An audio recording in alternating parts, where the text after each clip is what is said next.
पहली बार किसी से मिल रहा हूँ, उसको बता रहा हूँ कि अरे यार मेरे को ना इंग्लिश नहीं आती। बहुत ही गंदे से मिमिक कर रहा था पचीनो साहब को और बहुत हँसे लोग। ऐसा बोला जाता है कि आईआईटी में सबकी जॉब लग जाती है, so I was one of those person जिसकी जॉब नहीं लगी। कोटा फैक्ट्री के ऐसे जादूगर जिन्होंने आपके दिलों में ऐसी पंचायत लगा दी है कि वो हर घर के अभिन्न हिस्सा बन गए हैं। हमारे साथ हैं सचिव जी, जीतू भैया उर्फ जितेंद्र कुमार। कैसे हैं जितेंद्र जी आप? मैं बहुत बढ़िया हूँ, कैसे हो? Thank you. और पंचायत क्योंकि जस्ट हम लोगों ने देखा है और आप देख रहे हो कि इतना ज़्यादा इंटरेक्शन क्रिएट किया है। हालांकि पहले सीजन से अभी तक इस सीरीज़ ने इतना ज़्यादा इम्पैक्ट डाला है, इतना ज़्यादा पेनिट्रेशन है। इस समय क्या फीलिंग है आपकी? नहीं, बहुत अच्छी फीलिंग है। मतलब 4 सीज़न लोगों तक पहुँच पाना और लोगों को उतना ही मज़ा आना जितना सीज़न 1 में उन्होंने एन्जॉय किया था। मतलब ये बहुत बड़ी अचीवमेंट है। मतलब as a team, panchayat team ने मतलब जो जिस तरह का काम किया है, सो उनके लिए एक बहुत बड़ी अचीवमेंट है एंड बहुत ही हम सब लोग बहुत ग्रेटफुल हैं कि लो ऑडियंस ने 4 सीज़न बहुत अच्छे से एक्सेप्ट किए। कुछ अपने बचपन के बारे में बताओ। बचपन मैं खैरथल एक जगह है जो पहले नगर पालिका क्षेत्र हुआ करता था। अभी जस्ट वो 2 साल पहले जिला बनाया गया है। तो वहाँ पे मेरी ज़्यादा एजुकेशन हुई, लाइक मतलब फर्स्ट क्लास से लेके 10th क्लास तक मैं वहाँ पे रहा हूँ। फिर मैं 10th क्लास आधा करके फिर पापा का ट्रांसफ़र हो गया, तब तब मैं सीकर करके एक ज़िला है राजस्थान में, वहाँ मैंने 10th किया एंड देन उसके बाद कोटा में 2 साल आईआईटी की तैयारी करी एंड देन आईआईटी में हो गया थैंकफुली। देन आईआईटी खड़गपुर में रहा 4 साल बंगाल में।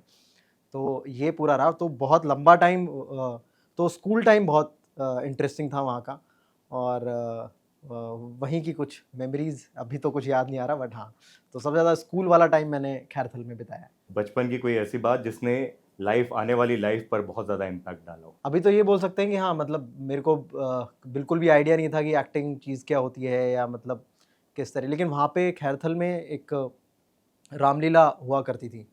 तो वो सडनली पता नहीं क्यों उसमें अचानक इंटरेस्ट आने लगा, वो देखने हम रात में होती थी, बहुत रात में, लाइक 11 बजे के आसपास वो होते थे, तो क्या कि ताकि घर के सब लोग अपना काम कंप्लीट करके और फिर वो 1 घंटा देखने जाएँ 11 से 12। तो वो रात को हम बहुत सब लोग सारे बच्चे इकट्ठे होके देखने जाया करते थे।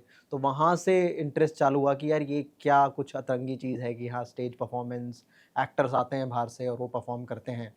फिर वही चीज़ स्कूल में होने लगी और आई थिंक मैं मेरे को कोई भी इंटरेस्ट नहीं था और मैं बड़ा डरता था स्टेज पे जाने से एंड फाइनली मैं एक दिन कोई लड़की का रोल था और वो बीमार पड़ गई अचानक, तो वो मतलब चली गई थी घर। तो मैं पानी पीने निकला तो एक मतलब मेरी मैम थी जो वो बड़े स्ट्रेस में घूम रही थी, अब ये किसको रिप्लेस करें कैसे वो वाला रोल के लिए, और बहुत लाइक 15 मिनट में शो था, 15-20 मिनट में शो जाना था वो। तो उन्होंने बोला कि अरे, तो मैं ये बाली बचपन से पहनता था, तो उनको सडनली लगा कि हाँ, ये लड़की का रोल पुल ऑफ हो जाएगा इस बाली की वजह से। तो मैं स्कूल यूनिफ़ॉर्म में था, मेरे पास मतलब जो अटायर था, साड़ी वगैरह वो भी नहीं थी। तो बाकी सब लोग अटायर में थे। रामलीला के जितना जो भी कॉस्ट्यूम होते हैं, सब लोग कॉस्ट्यूम्स में थे और मैं सिर्फ़ स्कूल यूनिफ़ॉर्म में मैंने वो लड़की का रोल प्ले किया और आई थिंक वो ताड़का ताड़का करके जो कैरेक्टर है रामलीला में, हाँ, तो वो मैंने पहली बार प्ले किया और वो उस टाइम बहुत लोगों को पसंद आया। तो एंड में, और वो बहुत लिटरली 1 मिनट का कुछ वो जाती है और परफ़ॉर्म करके आती है, वैसे वाला कैरेक्टर है वो। और मतलब जब पूरा रामलीला का वो उस दिन का एपिसोड जब खत्म होता है तो टीचर्स पूछते हैं कि आज सबसे अच्छा एक्टर कौन लगा? तो सबने उस टाइम पे मेरा नाम लिया और वो बहुत 1 मिनट का ही रोल था। तो वहाँ से आई थिंक थोड़ा बहुत इंटरेस्ट आया कि हाँ, एक्टिंग भी कोई चीज़ है। तो मैं उसके बाद थोड़ा-सा स्टेज फ़ियर थोड़ा-सा खुला और उसके बाद मैं बहुत सारी चीज़ों में पार्टिसिपेट करने लगा स्कूल्स में, मतलब जो डांस वगैरह में या फिर रामलीला में जो आगे अगले सालों में जो रामलीला हुई उनका मैं इम्पोर्टेंट पार्ट रहा। अब तो इतने सारे फ़िल्म, सीरीज़, प्रोजेक्ट्स में काम कर चुके हो। अभी के आपका जो मेथड है वो उस पे तो बात की जा सकती है, लेकिन जब ताड़का आप कर रहे थे जिसके लिए बेस्ट एक्टर उस दिन के लिए घोषित हुए, उस समय का मेथड क्या था? यार वो बेसिकली एक तो मैं बहुत रेडी भी नहीं, मेरे को धक्के मार के मतलब जब जब तक वो मेरा कैरेक्टर का क्यू नहीं आ रहा था, मुझे मेरी एंट्री थी और मैं एंट्री से कुछ 2 सेकंड लिए मैंने, क्योंकि 2 सेकंड में जा ही नहीं रहा था, मैं लास्ट मोमेंट तक उनको मना कर रहा था कि मैं नहीं जा पाऊँगा। एक्चुअली ऐसा था कि धक्के मार के मैं स्टेज पे पहुँचा और मैंने तुरंत जो लाइन थी वो फटाक से बोल दी, तो वो बहुत कॉमेडी लाइन बन गई, ऑल्दो वो सीरियस रोल था। तो आई थिंक धक्के से मैं एक्टिंग में आया हूँ। तो मुझे वही वो जाने दे, क्रक्स जाने है। भी दो यारों का सीन याद आ रहा कुछ वैसा ही हुआ है। था। और बहुत स्टूडियस थे, एकेडमिक्स में अच्छा कर रहे थे, टॉप किया था आपने 10th में अपने हाँ, स्कूल में, स्कूल में। है ना, मैं अगर गलत नहीं हूँ। फिर ये तभी से सोचा हुआ था कि इंजीनियरिंग में जानी है या फिर क्या करना है? हाँ, इंजीनियरिंग में जाना ये बहुत टाइम पहले से ही डिसाइडेड हो गया था, क्योंकि घर में सब लोग इंजीनियर थे। मेरे ताऊ जी इंजीनियर हैं, मेरे पापा इंजीनियर हैं, मेरे जो ताऊ जी के बेटे हैं, बड़े भाई, वो भी इंजीनियर हैं। तो माहौल एक पूरा इंजीनियरिंग का था, और सब लोग एक के बाद एक अच्छे कॉलेजेस से सबने इंजीनियरिंग की है। तो बस एक ही चीज़ रह गई थी कि किसी ने आईआईटी में कोई नहीं गया। तो था मतलब बहुत अर्ली एज में पता चल गया था कि आईआईटी नाम की कोई चीज़ होती है, और वहाँ पे अच्छी इंजीनियरिंग की पढ़ाई होती है, और वहाँ से जो लोग निकलते हैं तो उनका अच्छा पैकेजेस मिलते हैं, अच्छी सैलरी होती है। तो ये एक परसेप्शन था इंजीनियरिंग को लेके। तो था कि इंजीनियरिंग तो करनी है, क्योंकि वही एक रास्ता नज़र आ रहा था। अगर करियर के बारे में अगर सोचने जाओगे तो 2 ही ऑप्शन होते हैं। अगर उस टाइम पे छोटे छोटे शहरों में 2 ही चीज़ें होती हैं, या तो आप डॉक्टर के लिए जाएँगे या फिर इंजीनियरिंग के लिए जाएँगे। तो उल्टा मतलब लाइक जब बहुत छोटा था तो डॉक्टर बनने का भी एक ख़्याल था, लेकिन किसी ने मुझे बता दिया था कि वो बहुत डिफ़िकल्ट होता है, और उसमें मतलब पूरी ज़िंदगी भर पढ़ना पड़ता है। लाइक मतलब वो कभी भी ख़त्म नहीं होती, वो ख़त्म नहीं होता। वो तुम्हें हमेशा नई दवाइयों के बारे में या नई सर्जरीज़ के बारे में हमेशा रिसर्च करनी पड़ती रहेगी, और तुम्हें हमेशा पढ़ते रहना पड़ेगा। तो मेरे को लगा कि हाँ, इससे बेटर है कि इंजीनियरिंग है, 4 वो 5 साल का भी कोर्स होता है, ये 4 साल का है, तो जल्दी ख़त्म हो जाएगा। तो वो हमेशा रुझान इस वजह से कि कम पढ़ाई होगी, इंजीनियरिंग की तरफ रहा। आप कोटा फैक्ट्री के जीतू भैया हो और बहुत सारे लोगों की लाइफ में बहुत इंस्पायर किया, आपने इम्पैक्ट डाला है। आप खुद कोटा में गए, वहाँ के फैक्ट्री के एक प्रोडक्ट रहे। कैसा आपका एक्सपीरियंस था? बहुत अच्छा एक्सपीरियंस था। मतलब काइंड ऑफ मतलब एक बार जो बोलते हैं कि हाँ, पहली बार तुम घर से बाहर निकलते हो, और वो बहुत बहुत यंग एज होती है, वो उतनी यंग एज में बाहर निकलना बहुत कुछ सिखाता है।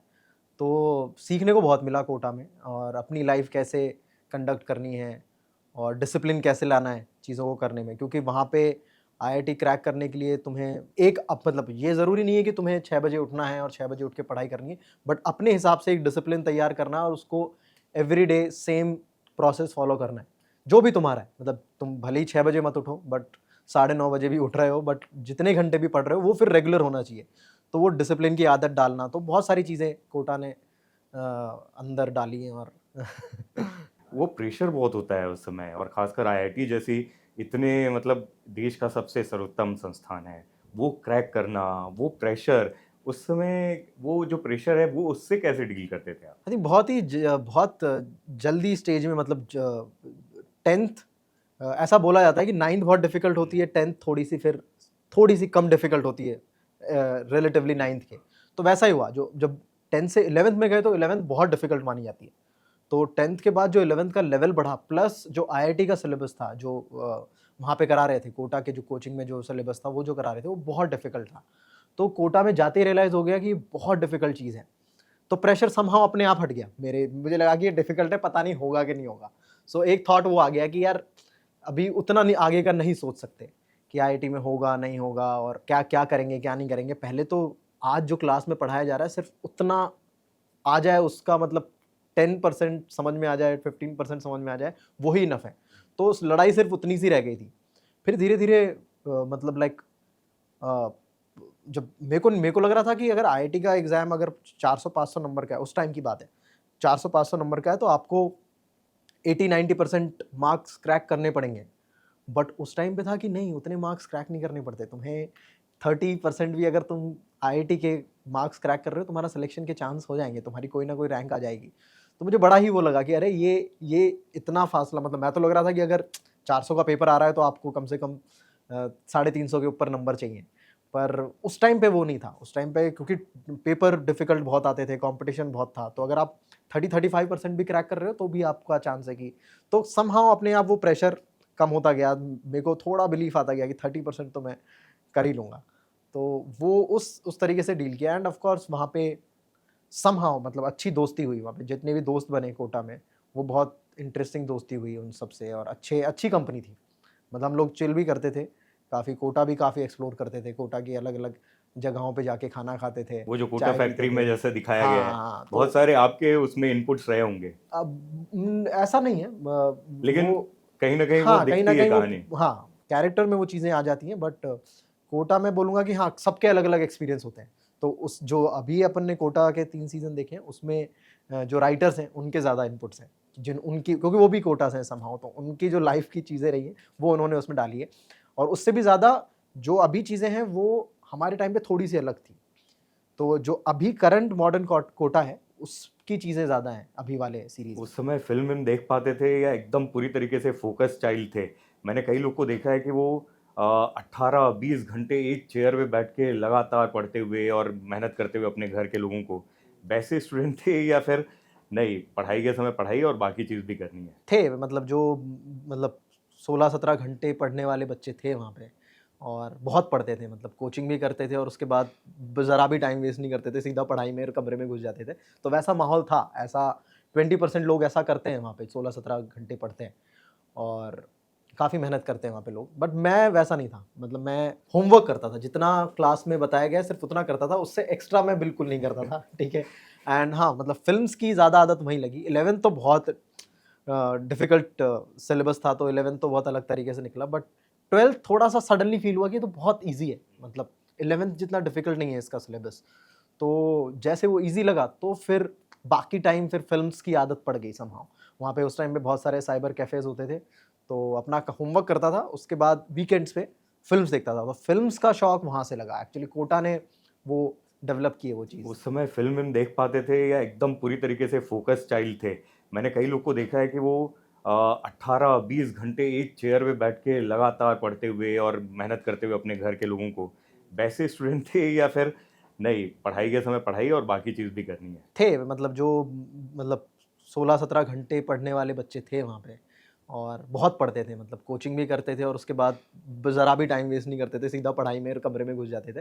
तो वैसा माहौल था, ऐसा 20% लोग ऐसा करते हैं वहाँ पे, 16-17 घंटे पढ़ते हैं और काफ़ी मेहनत करते हैं वहाँ पे लोग। बट मैं वैसा नहीं था, मतलब मैं होमवर्क करता था, जितना क्लास में बताया गया सिर्फ उतना करता था, उससे एक्स्ट्रा मैं बिल्कुल नहीं करता था, ठीक है। एंड हाँ, मतलब फ़िल्म्स की ज़्यादा आदत वहीं लगी। 11th तो बहुत डिफ़िकल्ट सिलेबस था, तो 11th तो बहुत अलग तरीके से निकला, बट 12th थोड़ा-सा सडनली फ़ील हुआ कि ये तो बहुत ईज़ी है, मतलब 11th जितना डिफ़िकल्ट नहीं है इसका सिलेबस।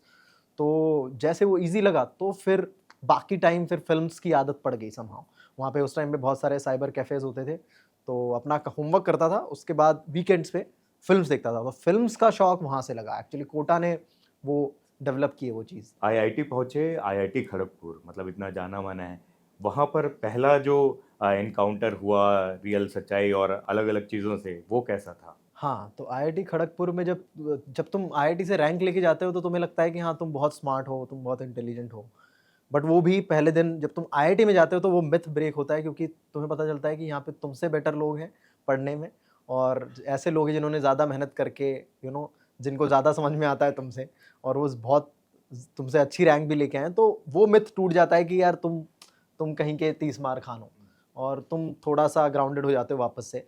और क्योंकि सब ने उतनी पढ़ाई की है, सबने उतनी मेहनत की है, सबको उतना पता है, सबको उतनी फिज़िक्स आती है, केमिस्ट्री आती है। तो फिर वहाँ पे जो तुम्हारा एक रॉब तुम लेके आते हो कि हाँ, आईआईटी क्रैक हाँ, किया तुमने है। खैरथल में आईआईटी क्रैक के से निकल के आईआईटी क्रैक किया और तुम आईआईटी खड़गपुर जा रहे हो, तो वो वापस ग्राउंडेड हो जाते हो तुम, वापस बैलेंस हो जाता है। बट हाँ, आईआईटी की लाइफ़ भी बहुत डिफरेंट थी। वहाँ का भी सिलेबस बहुत टफ था, तो वहाँ पे वापस से मेरी पढ़ाई छूटी। तो वहाँ तो एकदम ही पढ़ाई छूट गई ऑनेस्टली, और फिर वहाँ पे बहुत सारे ड्रामेटिक्स क्लब्स हैं और सोसाइटीज़, ड्रामेटिक सोसाइटीज़ बोलते हैं, अलग-अलग लैंग्वेजेज़ में हैं।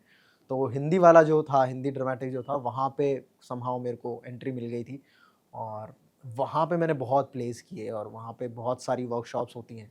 तो वो उन्होंने काफ़ी ग्रूम किया मुझे as an actor. Dramatic society में आने से पहले मुझे कभी कोटा फैक्ट्री विजुअलाइज़ कर रहा हूँ, वो फ़ोटोज़ लगते हैं और वो कार गिफ्ट की जा रही है और नगाड़े बज रहे हैं, वैसा भी हुआ होगा जब आईआईटी क्रैक किया था तो? मतलब वो कोटा में जो बच्चे रुकते हैं और जो बिल्कुल ही टॉपर्स होते हैं, उनके लिए वो माहौल होता है। एंड लेकिन आपके शहर में तो हुआ ही होगा, ये हाँ, बड़ी चीज़ हमारे थी, शहर में बड़ी बात थी, तो मतलब काफ़ी काफ़ी खुशी का माहौल था। पेपर में आना हाँ, आई वाज़ और one of the first IIT जिसने क्रैक किया खैरथल से। आई थिंक 2-3 लोग थे जिन्होंने मुझसे पहले क्रैक किया, और उसके बाद आई थिंक मैं 3rd या 2nd या 3rd बंदा था जिसने आईआईटी तो में गया, तो काफ़ी खुशी का माहौल था। घर वालों का तो एकदम खुशी का माहौल रहा होगा और बहुत प्राउड फ़ील कर रहे होंगे उस समय। हुँ, उस समय उन्होंने काफ़ी प्राउड फ़ील किया, और फिर जब मैंने बोला कि मैं इंजीनियर नहीं बनना चाहता, तो उतना ही शौक भी उनको लगा। घर में मातम का माहौल रहा होगा, क्योंकि सबको लगा होगा कि हाँ, ये काफ़ी स्ट्रेस थे वो लोग जब। खानदान का कुल दीपक आईआईटी पहुंचा हुआ है, ये क्या अचानक से इसने ये क्या बोला। हाँ, काफ़ी काफ़ी स्ट्रेस्ड आउट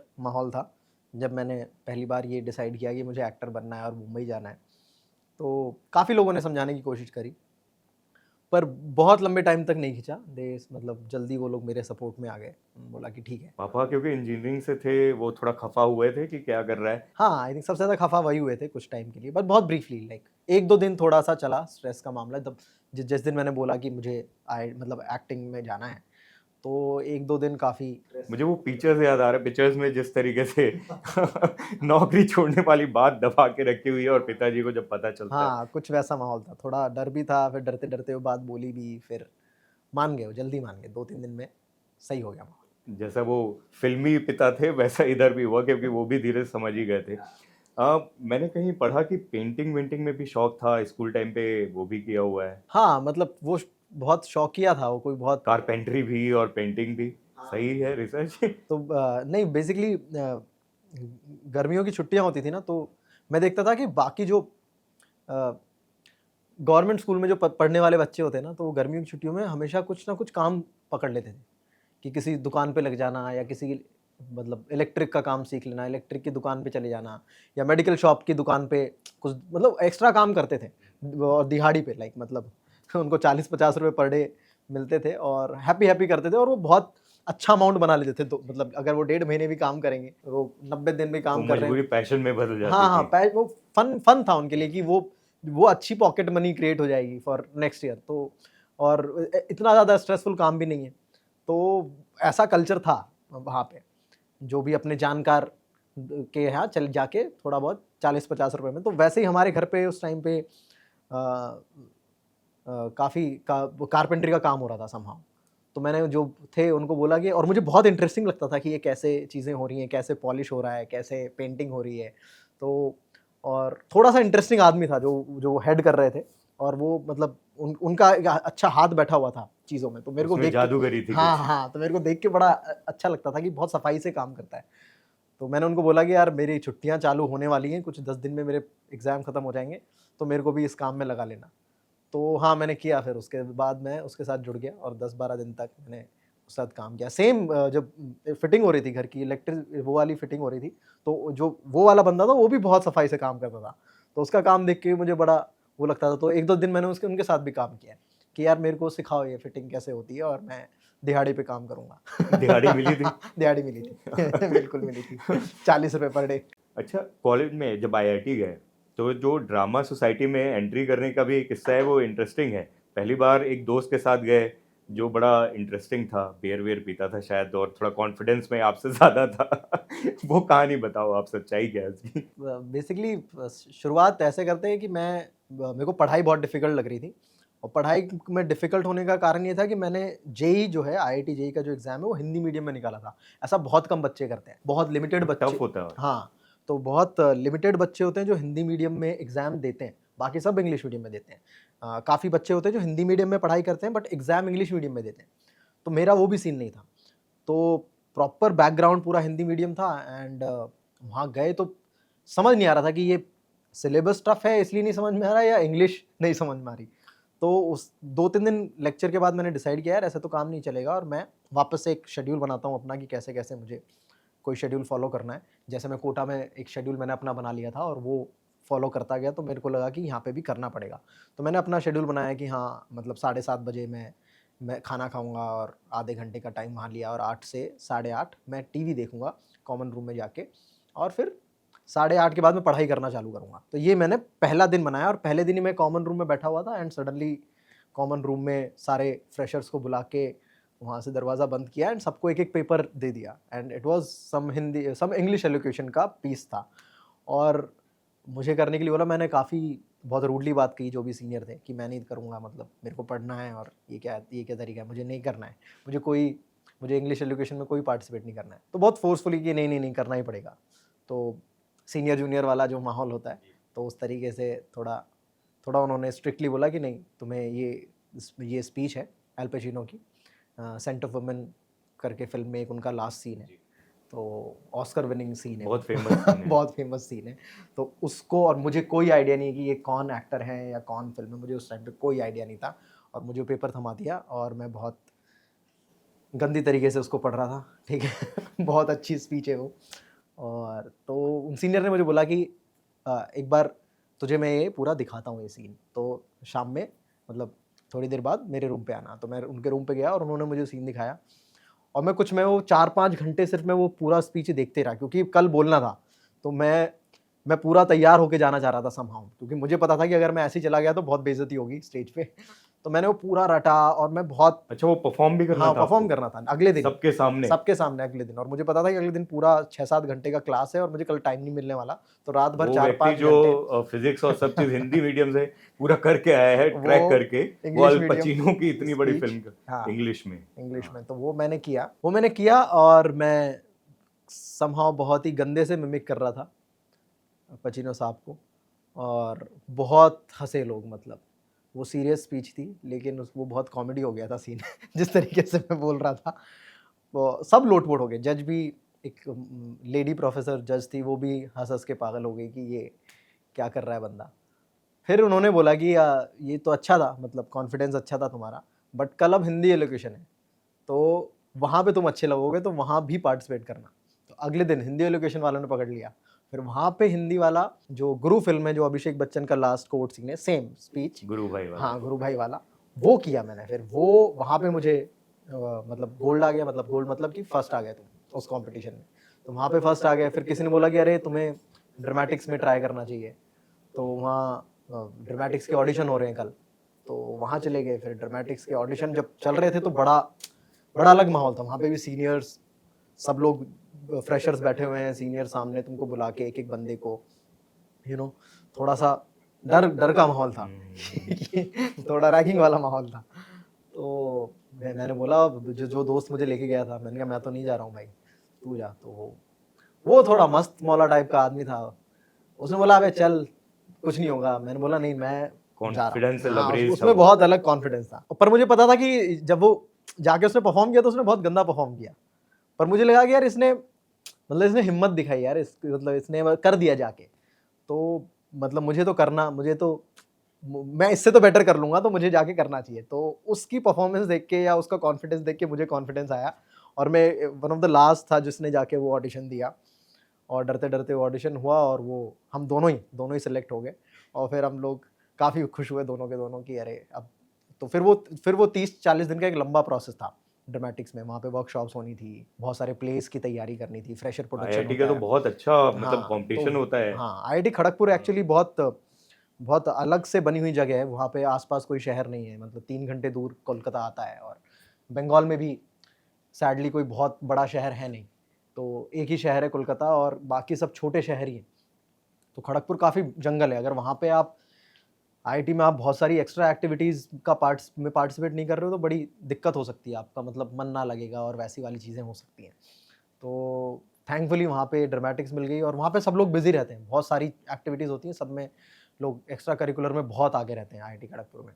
तो वहाँ से पहली बार प्रॉपर प्रोफेशनल प्लेस किए, और वो फिर लंबा चला, मतलब 4 साल तक काफ़ी सारे प्लेस किए थे मैंने वहाँ। पहली बार जब घर पे बम फोड़ा कि पढ़ाई में अब नहीं मन लग रहा है और अब एक्टिंग की दुनिया में जाना है, ये कुछ ऐसा है जो मैं अच्छा कर सकता हूँ, तब क्या माहौल था? बहुत बहुत धीरे धीरे हुआ ये, मतलब अ, फ़िल्में घर में जितने भी कज़िन्स थे, और बहुत मतलब कज़िन्स के साथ एक अच्छा लगाव था, और साथ में एन्जॉय करते थे बहुत सारी फ़िल्में, अच्छी फ़िल्में एन्जॉय करते थे। तो वो करते-करते कहीं न कहीं मैंने अपने कज़िन्स को पहली बार बताया कि यार ऐसा-ऐसा इंटरेस्ट आ रहा है, कॉलेज में हम लोग प्लेस करते हैं। उनको मैंने अपने कॉलेज में जो वीडियोज़ होते हैं वो स्टेज प्लेस के, वो दिखाए हैं।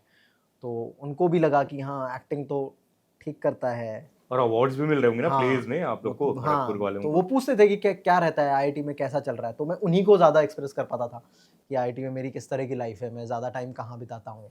तो उनको पता था कि मेरा ज़्यादा रुझान पढ़ाई में कम है, और ज़्यादा रुझान एक्टिंग की तरफ ज़्यादा है, स्टेज प्लेस की तरफ ज़्यादा है। तो ये उनको, मेरे जो भाई थे, बहनें थीं, उनको आइडिया था, और उन्होंने काफ़ी सारी जो जितने भी मैंने शॉर्ट फ़िल्म्स कॉलेज में बनाई थी, वो सब उनको दिखाई थी, तो उनको आइडिया था। बट धीरे-धीरे उनके थ्रू ही मैंने ये बात कन्वे करी है अपने पेरेंट्स को और अपने बड़े लोगों को, घर के बड़े लोगों को। तो हाँ, मतलब ऐसा डायरेक्ट तो कभी नहीं बताई, बट धीरे-धीरे कि हाँ, फिर एक एक दिन जब फाइनली डिसाइड किया मैं बीच में बैंगलोर भी जॉब करने गया। उसके बाद जब बैंगलोर से वापस आया देन आई डिसाइडेड कि मैं अब इसी फील्ड में जाना चाहता हूँ। मतलब अब जब बैंगलोर जब मैं वो कॉर्पोरेट जॉब कर रहा था, तब तक थोड़ा वो मैं भी जापानीज कन्फ्यूज़ कंपनी था। में जो कर रहे हाँ, थे? हाँ। तब मैं थोड़ा कन्फ्यूज़ था कि मुझे जॉब करनी चाहिए या एक्टिंग करनी चाहिए। बट जब वो जॉब की देन आई रियलाइज़ कि ये तो मेरा फील्ड नहीं है। मैं अच्छा इंजीनियर तो नहीं बन सकता। मैं इंजीनियर हूँ, मैं एक बेसिक इंजीनियर बन के रह सकता हूँ। बट हाँ, ये इसमें मैं बहुत ज़्यादा तरक्की नहीं कर पाऊँगा अंदर से। जब आप कॉलेज में इस तरह के आईआईटी जैसे कॉलेज में सेलेक्ट होके जाते हैं, जो इतना जाना-माना है, वहाँ पर किस तरह का माहौल होता है? कैसा पीयर प्रेशर होता है? कितनी इनसिक्योरिटीज़ होती हैं, खासकर हिंदी बेल्ट वाले लोगों को? काफ़ी पीयर प्रेशर होता है और काफ़ी इनसिक्योरिटीज़ भी आ सकती हैं, काफ़ी आप फ़ील कर सकते हो कि आपको एक वो डिफ़रेंस फ़ील हो सकता है। बट आपके समय में कैसा था? मुझे लगता है कि ऐसा कोई सामने से फ़ील नहीं कराता है, ये खुद का ही अंदर का हाँ, ही होता है मतलब। तो वो वो क्योंकि अपने अंदर का हाँ, डर अपने होता है, अंदर का डर इनसिक्योरिटी होता है। होता है ना? बट समहाउ मतलब जिस तरह की मेरी दोस्ती रही और जिस तरह से मैंने उनको अपनी प्रॉब्लम्स शेयर करी कि यार मेरे को बड़ी तकलीफ़ हो रही है हिंदी इंग्लिश के बारे में। तो जो फ्रेंड सर्कल होता है उसने काफ़ी मुझे रिलैक्स किया, उन्होंने मुझे कभी भी ऐसा इनसिक्योर फ़ील नहीं होने दिया। उन्होंने कभी भी ये नहीं फ़ील होने दिया कि अरे! मुझे इंग्लिश नहीं आती, हिंदी नहीं आती। उल्टा वो लोग बोलते थे कि हमें भी नहीं आती। मतलब हम लोग इंग्लिश मीडियम में पढ़े हुए हैं और हमने एग्ज़ाम भी इंग्लिश में क्लियर किया है, बट हम भी उतने ही हिंदी हैं जितना तू है। तो सो वो एक इक्वालिटी विथ टाइम मुझे हुई, बट जाते ही तो बहुत ऐसा फ़ील होता था। तो पहली बात मैं अगर किसी से भी कर रहा हूँ, अगर मैं पहली बार किसी से मिल रहा हूँ पहले दिन आईआईटी में, तो मैं पहली चीज़ उसको ये बता रहा हूँ कि यार मेरे को मतलब इतना इनसिक्योरिटी होती है कि मैं पहले दिन उसको बता रहा हूँ कि अरे यार मेरे को ना इंग्लिश नहीं आती। तो मेरा जो भी, क्योंकि पहले दिन बहुत सारे फॉर्म्स और फॉर्मेलिटीज़ वो सब करनी थी। एंड हल्का-फुल्का एक वहाँ पे वो लोग प्रॉफ लोग बैठे हुए थे, वो एक आध क्वेश्चन पूछ रहे थे। अब मुझे दूर से, हम लोग दूर से बैठे हुए थे। मतलब एक ऑडिटोरियम टाइप सेटअप होता है, तो जितनी भी बातें हो रही थी वो इंग्लिश में हो रही थी, जितना मैं विस्परिंग सुन पा रहा था। तो मुझे बड़ा डर लग रहा था कि मैं वहाँ पे जाके कैसे रिस्पॉन्ड करूँगा या क्या बात करूँगा। तो फिर जो भी मेरे आस-पास बैठा हुआ था, तो मैं उससे थोड़ा अपना कम्फर्ट क्रिएट करता था कि यार भाई क्या चल रहा है, और मेरे को एक्चुअली इंग्लिश नहीं आती, तुझे आती है क्या? तो वो भी बोलता था कि नहीं मेरे को भी नहीं आती, बट हो जाएगा, ऐसा कुछ ख़ास नहीं पूछ रहे। फिर तो पहले दिन बड़ी आपको फ़ील होती है कि हाँ, पीयर प्रेशर फ़ील होता है, इनसिक्योरिटी फ़ील होती है। बट विद टाइम जैसे तुम जानते हो, बाकी लोगों को जानने लगते हो, और तो तुम्हें पता चलता है कि वो डर रहना ही नहीं चाहिए था। मतलब मैं क्यों पहले दिन भी इतना ऐसा फ़ील कर रहा था। और मुंबई आने के बाद कैसा वो सच्चाई के साथ जो आमना-सामना वो कैसे थे? वो पहले हुआ, सच्चाई से आमना-सामना बहुत पहले हुआ। मतलब मैं आईआईटी में था और ऐसा बोला जाता है कि आईआईटी में सबकी जॉब लग जाती है। So I was one of those person जिसकी जॉब नहीं लगी। मतलब आई थिंक आईआईटी में 98% लोगों की जॉब लग जाती है, और हमारे बैच में भी 96-97% लोगों की जॉब लग गई। जो 3% लोगों की जॉब नहीं लगी, 3% मतलब आई थिंक 20-30 लोग रह गए होंगे, तो उनमें मैं था। तो मेरी जॉब वॉब नहीं लगी थी उधर, तो मैं काफ़ी परेशान था कि अरे यार, एंड मैं काफ़ी वो फ़ील कर रहा था कि आईआईटी से तो हर कोई जॉब लेके जाता है, तो काफ़ी खुद पे बड़ा वो लग रहा था कि अरे! ये कैसे हो गया? कुछ सीनियर्स डिसाइड कर लेते हैं कि उनको जॉब चाहिए ही नहीं। 20 मतलब उन 30 लोगों में से 10 लोग ऐसे होते हैं कि जो जो इंटेंशनली प्लेसमेंट में बैठते ही नहीं है। वो लोग डिसाइड करते हैं कि वो अपना या तो स्टार्टअप करेंगे या अपनी वो कंपनी अल्मा खोलेंगे। मैटर में जैसे हमने देखा। हाँ, और कुछ लोग मतलब पहले से ही बहुत क्लियर होते हैं कि यूपीएससी के लिए ही बैठना है और तो जॉब चाहिए ही नहीं। तो कुछ होते हैं ऐसे जो पहले से ही बहुत क्लियर होते हैं कि अपन को करियर में क्या करना है। तो एक मेरे क्लोज़ सीनियर हैं विश्वपति सरकार, वो डिसाइड कर चुके थे कि वो उनको राइटर जो बनना है। टीवीएफ के एक हाँ, मेंबर हैं, हाँ। हार्ड मतलब कोर हाँ, मेंबर। तो मतलब वो one of the starting member हैं, और उन्होंने जितने भी 6-7 साल तक जितने भी टीवीएफ स्केचेज़ हैं वो लिखे हैं, और स्टार्टिंग के जितने भी शोज़ हैं, पिक्चर्स, परमानेंट अर्नव रूममेट्स। का स्पूफ जो बहुत हाँ, हाँ। करते हैं। तो वो और मैं साथ में काफ़ी प्लेस करते थे, और मैं प्लेसमेंट में बैठा था।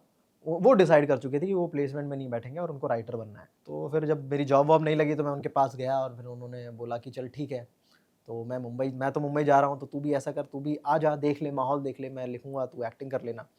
तो ऐसे करके, और वहाँ पे एक टीवीएफ करके कुछ यूट्यूब चैनल है, तब तक तो बिल्कुल ये समझ आ नहीं रहा था कि ये क्या चीज़ है। क्योंकि हमें मतलब थिएटर का आइडिया था कि हाँ, मुंबई में थिएटर होता है, मुंबई में फ़िल्म्स बनती हैं और टीवी होता है। ये 3 मीडियम पता थे, और फ़िल्म्स में ज़्यादा रुझान था कि हाँ, फ़िल्म्स में एक्टिंग करनी है। तो एक ही मीडियम दिखता था कि, और उसके अलावा चौथी चीज़ इन्होंने कुछ बताई कि यूट्यूब पे वीडियोस बनाएंगे और वहाँ पे मैं राइटिंग करूँगा, तो बिल्कुल समझ में नहीं आ रहा था कि ये छोटे किस तरह शहर की के चीज़। लोगों को तो अमिताभ बच्चन और शाहरुख खान ही समझ में आता हाँ, था, हाँ, और वो तो बड़ी हम हाँ, लोग तो बड़े उसमें छोटे-छोटे शहरों में जो बड़ा स्क्रीन होता था उसी में फ़िल्म हाँ, देखते थे। बट कॉलेज तक जाते-जाते थोड़ी-सी फ़िल्में ज़्यादा देख ली थी, थोड़ी-सी और फ़िल्में इंटरेस्टिंग लगने लग गई थी। ऑफ़ कोर्स मतलब पहला जो फ़िल्म का इंट्रोडक्शन था वो शाहरुख और अमिताभ बच्चन सर की फ़िल्मों के थ्रू हुआ। बट जब तक मैं कोटा गया और आईआईटी खड़गपुर गया, तब तक और फ़िल्में मतलब फ़ॉरेन फ़िल्में हाँ, और वो सभी फ़ॉरेन फ़िल्में प्रोड्यूसर। इंडिया में भी मतलब बहुत जो दूसरे तरह का सिनेमा है, जो बहुत हाँ, जैसे मकबूल और कहानियाँ बेस्ड है, और वो ओमकारा और हासिल हाँ, जी भी देख ली थी वो आपने। काफ़ी उभर के आ रही थी, हुँ, और वो मतलब वो आर्ट से कमर्शियल्स में जा रही थी। मतलब ऐसा वो मतलब एक अच्छा वो दौर भी एक था, हाँ, वो जो चेंज भी थिन हो रहा लाइन था। होती है वो ख़त्म करके वही फ़िल्में मतलब थिएटर में ब्लॉकबस्टर भी हो रही थी। अगर आप ओमकारा की बात करें और मतलब सात खून माफ़ की बात करें, इस तरह की फ़िल्में जो कि आर्टिस्टिक भी हैं, और जिनमें आपके पास मतलब शाहरुख, आमिर खान, सलमान खान जैसे फेसेस भी नहीं है, फिर भी वो फ़िल्में चल जा रही चल हैं। जा रही हैं, हुँ, लोग देखने जा रहे हैं। तो ये कुछ अलग तरह की चीज़ क्रिएट हो रही थी, जिस टाइम पे हमारा फ़िल्मों में इंटरेस्ट आ रहा था। तो वो लगा कि हाँ, कुछ कहानी हम भी कह सकते हैं, और उसी साल मतलब कॉलेज से निकल रहे थे उस साल गैंग्स ऑफ वासेपुर आई थी, जिसने काफ़ी और इंटरेस्ट बना दिया कि अच्छा मतलब है, मतलब ज ज जो एकदम रॉ और ज़मीनी रॉ कहानी। कहानी, ज़मीनी कहानी, जिस तरह की बातें कर रहे हैं, वो लैंग्वेज आप यूज़ कर सकते हो, और जो आम बोलचाल भाषा में जो मतलब वो एक डायलॉग बाज़ी की बहुत ज़रूरत नहीं है आपको। चिकने-चुपड़े चेहरे नहीं है, बहुत हाँ, वैसा ग्लैमर कोशेंट भरा हुआ नहीं है। हाँ, हमारे बीच की चीज़ें लग रही हैं। करेक्ट, हाँ, आप रियल लाइफ़ में ग्लैमरस हो सकते हो, बट कहानी के लिए आप जो कैरेक्टर है, जिस तरह से वो बात करता है, वो चीज़ें करके, और वो फ़िल्में लोगों को पसंद आ रही हैं। तो उसने और इंस्पायर किया उन चीज़ों ने। तो वो 4-5 साल बड़े अच्छे थे हिंदी फ़िल्म इंडस्ट्री के लिए। इनफैक्ट काफ़ी अच्छी स्टोरीज़ आई थी उस टाइम पे। मतलब उस टाइम पे अपना पान सिंह तोमर आई थी, जिसने काफ़ी इंस्पायर किया हमें। मतलब काफ़ी इंस्पायर्ड थे, पम्प्ड अप थे कि हाँ, मतलब इस तरह का सिनेमा, इस तरह की कहानी हम बता सकते हैं, अगर मौका मिला तो, मुंबई में।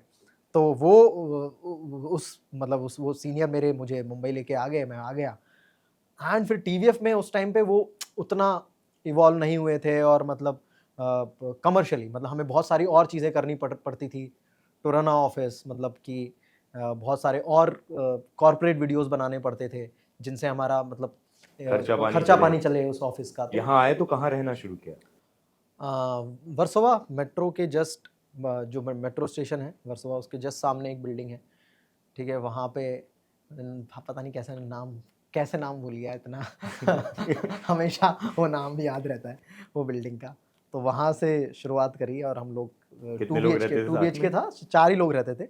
मैं और मेरा सीनियर एक रूम हम लोगों ने ले लिया था। विश्वा और आप? हाँ, और 2 अमित गोलानी जिन्होंने पिक्चर्स डायरेक्ट किया है, वो रहते थे। तो इस तरह से 4 लोगों ने वो उस वहाँ, और वो काफ़ी कुछ मतलब वहीं पे सारे स्क्रिप्ट, सारी चीज़ें डिस्कस होती थी, और आराम नगर में 99 में आराम नगर पार्ट 2 में हमारा ऑफ़िस था, और वहाँ पे पूरे दिन जाते थे। तो उस टाइम पे बहुत सारे स्केचेस बनना चालू किए थे, जिसमें भी मुझे एक्टिंग का काम नहीं मिल रहा था। उसमें भी मुझे एक स्ट्रगल हो रहा था कि अरे! मुझे कब मिलेगा? मतलब मैं कुछ पार्ट्स में रोल कर रहा था, मतलब अगर कोई बड़ा स्केच है, 10 मिनट का स्केच है, उसमें अगर कुछ 1 मिनट का कुछ पार्ट है, तो वहाँ पे 4 लाइन जाके बोल के मैं आता था। तो उसमें भी वो था कि अरे करना है, बड़ा रोल करना है, बड़ी चीज़ें करनी है। तो उसमें भी थोड़ा एफर्ट लग रहा था, और जो कैरेक्टर ड्रिवन मेरे ऊपर जो स्केच बनाए थे, वो काफ़ी लोगों को दिखा है, और सबने बोला कि ये क्या है? ये तो नहीं वर्क करेगा। मतलब ये क्या है? 5 मिनट का वीडियो, ना ये शॉर्ट फ़िल्म है, ना ये फ़िल्म है, ब और ना उतनी कॉमेडी है ये। तो सबने बोला कि यार ये मत डालो, ये तो बहुत मतलब इस पे बैकलैश आएगा, ये किसी को भी समझ में नहीं आएगा। तो समहाउ वो वीडियोज़ नहीं डाले गए। तब मुझे काफ़ी लगा कि शायद ये थोड़ा-सा डिफ़िकल्ट हो रहा है मेरे लिए, क्योंकि एक्टिंग से मतलब जितना एक्टिंग किया वो लोगों को, जितने भी लोगों को दिखाया, जिनको भी वहाँ पे हम जानते हैं, जिनको फ़िल्म की समझ है, जिनको कहानियों की समझ है, ठीक है? कुछ-कुछ ऐसे लोग जो मीडिया में रिव्यू करते हैं, जो क्रिटिक्स वाले मतलब आर्टिकल लिखते हैं, उन सबको भी दिखाई वो चीज़ें, तो उनको भी फीडबैक लेने के लिए। फीडबैक लेने के लिए कि आपको कैसा लग रहा है। तो जितने भी लोगों को जानते थे, और तो उन सबको वो चीज़ें समझ में नहीं आई उस टाइम पे, एंड तो मुझे लगा कि हाँ, शायद मैंने बहुत उसको पॉज़िटिवली लिया कि ये शायद नहीं वर्क कर रहा है, मतलब शायद मुझे और सीखने की ज़रूरत है, एक्टिंग मुझे इम्प्रूव करने की ज़रूरत है। तो पता नहीं कैसे होगा। तो मैं तो अभी के लिए काम छोड़ता हूँ और अपनी एक कॉर्पोरेट जॉब में फ़ाइट मारता हूँ। तो वहाँ से मैंने बैंगलोर में एक मेरा फ्रेंड काम करता था, उसको मैंने कॉल किया, तो उसने बोला हाँ, हाँ, एक वैकेंसी है और आ जा। तो वो वैकेंसी थी वहाँ का जो सबसे खड़ूस आदमी था उसके अंडर, तो उसके अंडर कोई जाना नहीं चाह रहा था। तो जैसे ही मैंने और उसी मेरे जो फ्रेंड थे उसको पुश कर रहे थे कि तुम इसके अंडर चले जाओ। तो ओकुबो सान उनका नाम था ओकुबो उनका नाम था, सान जो सीनियर होते हैं जापानीज में उनको बोलते हैं। तो उनके और सब लोग में डर का माहौल था कि यार इनके अंडर हमें तो नहीं जाना है। और उसी टाइम पे मैंने कॉल किया कि भाई कुछ है क्या जॉब का सीन? उसने बोला हाँ हाँ एक वैकेंसी है, तो तू आएगा? मैंने बोला हाँ आ जाऊँगा। तो फिर मैं उन्होंने मुंबई आए कितना वक्फा हो गया था, कितना टाइम हो गया 3 था? महीने 3 महीने हो मतलब गए। मैं मई या जून के अराउंड आया था और मैंने 3-4 महीने रुका मैं, और मैंने काम मतलब अगस्त एंड 15 अगस्त के आसपास मैं बैंगलोर चला गया था। हाँ 14 या 15 अगस्त तो के फिर वो आसपास। खड़ूस बॉस के अंदर काम करना पड़ा। हाँ, फिर मैंने और मैंने अच्छे से काम किया, मतलब जैसे-जैसा वो बता रहे थे। पहले ट्रेनिंग हुई 3-4 महीने की और अ, अच्छे से उन्होंने ट्रेन किया। मैं बहुत बहुत सिंसियरली मैं काम कर रहा था। फिर जब वो काम करने वाली चीज़ें आई तो बहुत दिक्कतें हुई, क्योंकि जब मैं साइट पे गया तो तब समझ में आया कि प्रॉब्लम क्या है। क्योंकि वहाँ पे बहुत सारे इंडियन वेंडर्स और इंडियन कॉन्ट्रैक्टर्स होते थे और बीच में इंडियन इंजीनियर्स होते थे, और फिर जापानीज़ फर्म को इंडियन कॉन्ट्रैक्टर के साथ काम करना था, तो जो मीडिएटर होते थे वो हम लोग थे, जो इंडियन इंजीनियर्स थे। अब जापानीज़ आर जनरली परफेक्शनिस्ट, तो उनको हर काम एकदम बारीकी के साथ चाहिए था, और वो हमारे इंडियन कॉन्ट्रैक्टर्स कर नहीं पाते हैं। तो वो कर नहीं पाते तो अलग बात होती है, वो चीज़ वो कॉन्ट्रैक्ट में भी लिख के रखते हैं कि हम इतना, भई इससे ज़्यादा हमसे नहीं होगा, ठीक है? हम इतना ये काम, क्लैरिटी हाँ, है। ये क्लैरिटी है। लेकिन जापानीज़ लोग एक्सपेक्ट करते हैं हमसे कि और अच्छा करके हाँ, हम दूंगा। पुश करें इंडियन कॉन्ट्रैक्टर्स को और उनसे बिल्कुल परफेक्ट काम निकाल के दें। तो वहाँ बड़ी दिक्कतें हुई, बहुत बहुत लड़ाई झगड़े हुए मेरे, और मतलब 1-2 बार तो बहुत ऐसा हाथापाई होते हुए भी बची। तो मतलब वहाँ पे तो वैसी वाली चीज़ें हुई। इंडियन कॉन्ट्रैक्टर से हाँ, हाँ, हाँ। मतलब फिर मुझे रियलाइज़ हुआ कि ये मैं वो क्यों कर अंदर का रहा हूँ। राजस्थानी हाँ, निकल हाँ, के हाँ, आया है। मतलब मुझे लगा कि ये क्या क्या हो क्या रहा है, ये इस तरह की लड़ाइयाँ क्यों हो रही हैं? पहला वैलिडेशन वो बैंगलोर में जब वीडियोस वायरल हुए तभी मिला। हाँ, हाँ, पहला वैलिडेशन वही था। मुन्ना जज़्बाती ने जो क्रिएट किया माहौल, वो वो जो काफ़ी जज्बात इंटरेस्टिंग था। क्रिएट किया वो हाँ, हाँ। कमाल था। हाँ, वो बैंगलोर में सब मतलब बहुत ही नई चीज़ थी, यूट्यूब पे एंटरटेनमेंट वीडियोज़ आ रहे हैं और वो सभी अच्छे लग रहे हैं लोगों को। तो एंड जब मैं बैंगलोर में था उन 5-6 महीनों में काफ़ी ग्रो किया टीवीएफ ने। मतलब काफ़ी और वीडियोज़ बनाए और वो बहुत वायरल हुए। और उसके बाद मुन्ना जज़्बाती आया तो वो और वायरल हुआ। तो लोग जानते थे टीवीएफ को, एंड उसमें कोई अगर एक्टर दिख रहा है तो बड़ा पॉपुलर हो जाता था उस टाइम पे। तो मुन्ना जज़्बाती ने काफ़ी इंस्पायर किया मुझे। पिक्चर्स पहले आया या वो शाहरुख और काजोल के साथ जो वीडियो आया था वो पहले आया नहीं, था? पिक्चर्स पहले आया। पिक्चर्स पहले आया था ना? पिक्चर्स पहले आया, पिक्चर्स के जस्ट बाद वो किया। वो दोनों ही मेरे को एकदम अभी भी हाँ, हाँ, वो बहुत मतलब जैसे पिक्चर्स रिलीज़ हुआ हाँ, उसके 2 महीने दोनों का बाद। इम्पैक्ट कमाल था। हाँ, और उसके बाद वो शाहरुख काजोल वाला जो स्कूप आया वो कमाल था यार। वो मैंने देखा, वो बहुत ही मज़ेदार आपने वो किया था। वो कैसा बना और कैसा एक्सपीरियंस था शाहरुख काजोल के साथ काम करना? और खासकर शाहरुख के साथ, क्योंकि बहुत इंस्पायर भी करते हैं ना कई चीज़ों में आपको। बहुत बहुत इंटरेस्टिंग था। उससे पहले हम लोगों ने वही जो अर्नब विथ यू हम लोग जो करते हैं, उसमें हम लोगों ने प्रमोशंस शाहरुख की सर की फ़िल्म थी एक, उसको प्रमोशंस के दौरान पहली बार शाहरुख से सर से तब मिले थे हम लोग। इनफैक्ट और ये हमारी 3rd मुलाकात थी। शाहरुख सर से हम लोग मिले एक थे बार तो घर पे ही गए। यूट्यूब फैन फेस्ट पे मिले थे। हाँ, फिर हमने वो उनके साथ प्रमोशन के टाइम पे एक स्केच किया था अर्नब विथ यू वाला, एंड देन 3rd टाइम हम लोगों ने दिलवाले प्रमोट करते वक़्त वो वाला वीडियो बनाया था। एंड फिर तो हाँ, घर पे गए थे फॉर रईस के प्रमोशन। तो ऐसे 3-4 बार मुलाकात हुई उनसे। तो वो बड़ा इंटरेस्टिंग था। मतलब वो वीडियो एक बार बहुत फुली रेडी थे हम लोग, सब कुछ सारे प्रोडक्शन वाली चीज़ों के साथ बिल्कुल रेडी थे, और वो कैंसिल हो गया कि अगले दिन शाहरुख सर को कहीं अचानक ट्रैवल करना पड़ गया आउट ऑफ कंट्री। तो ऐसा कुछ पता चला और फिर अगले दिन हम लोग नहीं कर पाए। देन वो आए, मतलब उन्होंने 10 दिन बाद वापस से बुलाया कि नहीं वो वीडियो तो करना है, और वो हुआ। मतलब और मुझे लग ही रहा था, हम लोग काफ़ी ऐसे मतलब दुखी हो गए थे, निराश हो गए थे कि अरे यार वो वीडियो कैंसिल हो गया, और हम लोग इतने एक्साइटेड थे। बट वो हुआ, लाइक 10-12 दिन बाद उन्होंने वापस से हमें बुलाया, और वो वीडियो अच्छी मेमोरीज है उसकी। मतलब अच्छे से वो शूट भी किया, और मज़ेदार निकल के आया, लोगों को बहुत पसंद आया और आज तक वो क्लिप्स वायरल हो रही हैं उस चीज़ की। और वो मन्नत जाना, उस वो एक्सपीरियंस कैसा था वहाँ पर, साथ में बातचीत और बहुत करीबियत होती है ना उस समय? हाँ, उस टाइम पे तो हम लोग काइंड ऑफ लाइक इंटरव्यू ले रहे थे और हम इंटरव्यूअर थे एंड शाहरुख सर हमारे गेस्ट थे। तो हमने कभी इंटरव्यू किया नहीं था, तो मैं काफ़ी नहीं, बहुत ऑर्गेनिक था, वो बहुत अच्छा लग रहा था हाँ, कि हाँ। बातचीत चल रही है। क्योंकि समहाउ हाँ, मतलब हम लोग प्रोफेशनल इंटरव्यूअर्स नहीं है, तो हमें पता नहीं है कि किस तरह के सवाल पूछे जाने चाहिए। और तो यही हमने एक बहुत खासियत थी उसकी। हाँ, तो हमने बहुत जेनेरिक बातें करी उनसे और बहुत देसी ह्यूमर निकालने की कोशिश करी कि आप ब्रश करते हैं तो कैसे करते हैं? तो उन्होंने कुछ इंटरेस्टिंग चीज़ें बताई कि मैं इस तरह से ब्रश करता हूँ, मेरा ब्रश यहाँ से आता है। तो वो बातें ज़्यादा हो रही थी, जो कि पहले कभी किसी इंटरव्यू में देखने को नहीं मिली थी। तो बहुत ऐसे ड्राइंग रूम कन्वर्सेशन लग रही थी वो और वो आई थिंक उस टाइम फेसबुक लाइव हुआ करता था, तो फेसबुक लाइव था वो। तो काफ़ी काफ़ी मज़ेदार मेमोरीज़ रही हैं। हमने मतलब 3-4 बार शाहरुख सर के साथ स्केचेस किए हैं जब भी प्रमोशनल एक्टिविटीज़ हुई हैं, तो मज़ेदार रहा। वो एक्सटेंडेड फैमिली बन गई है, एक कल्ट फॉलोइंग हो गई है आपकी। बहुत सारे लोग बहुत तारीफ करते होंगे। अब जब कहीं जाते हो एयरपोर्ट पे, पब्लिक कोई इवेंट्स पे, तो बहुत सारे अच्छे कॉम्प्लीमेंट्स मिलते होंगे।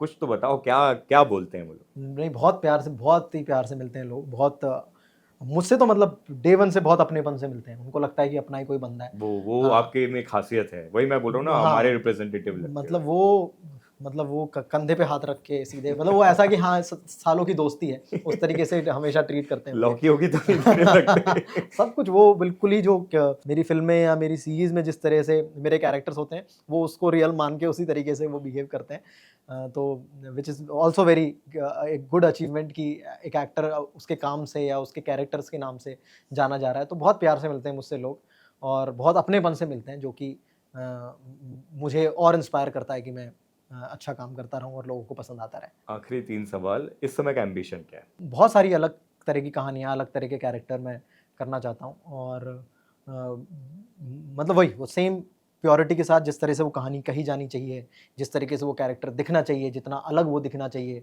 वो बरकरार रखते हुए मैं कहानियाँ कहना चाहता हूँ और अपने तरह की फ़िल्में भी बनाना चाहता हूँ, अपने तरह के डायरेक्ट भी करना चाहते हैं? हाँ, मतलब कहानियों में इन्वॉल्व रहना चाहता हूँ, जो कि भई ये कहानी है, ये अच्छी हो सकती है।